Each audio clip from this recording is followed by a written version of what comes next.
जिंदगी जब भी अपने अंतिम पड़ाव पर पहुंचने लगती है तो एक साथ सभी पछतावे हमारे सामने आकर खड़े हो जाते हैं। जैसे काश हमने अपना ज़्यादा समय अपने परिवार के साथ बिताया होता, वहीं धन की बर्बादी ना करके हमने धन का सदुपयोग किया होता, दूसरे के साथ हमने अच्छा व्यवहार किया होता, अच्छी संगति में हम अपनी बुरी आदतों को छोड़ पाते, दूसरों की सलाह ना मानकर हम अपने जीवन में अपनी आत्मा की आवाज़ को सुनकर चलते। जब भी कोई हमें नीचा दिखाए या हमारा मजाक उड़ाए तो हमें उस समय उसे कोई जवाब नहीं देना चाहिए, बल्कि उसकी इस हरकत को अपनी ताकत बनाना चाहिए और अपनी ताकत को अपनी सफलता की सीढ़ी अपने आप को इतना ऊंचा ले जाए कि कल को आने वाले समय में उसको हमें देखने के लिए अपना सिर ऊंचा करना पड़े। सही मायने में इससे बढ़िया जवाब उसके लिए और कोई नहीं हो सकता।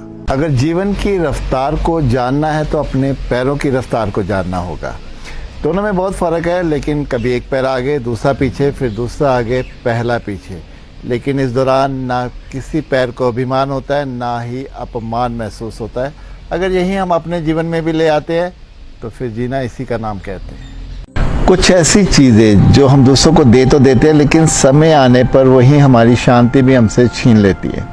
जैसे जब हम खुश होते हैं दूसरों से कोई वायदा कर लेते हैं, लेकिन बाद में वही वायदा निभाना हमारे लिए मुश्किल हो जाता है। अपनी information, family information, business information, अपनी कमज़ोरियां जब हम दूसरों को बता देते हैं और अंत में जो समय हमें अपने एकांत के लिए देना होता है, हम फालतू बातों में, फालतू कार्यों में उसको व्यर्थ कर लेते हैं। जीवन में आधे से ज़्यादा चिंताएं तो हम ऐसे ही ले लेते हैं जिनकी ज़रूरत भी नहीं होती। जैसे एक नाविक चिंता ले लेता है तूफान की, एक कंजूस मेहमान की, एक स्टूडेंट अपने इम्तिहान की, एक व्यापारी अपने नुकसान की, एक अमीर अपनी शान की और एक संत पूरे जहान की।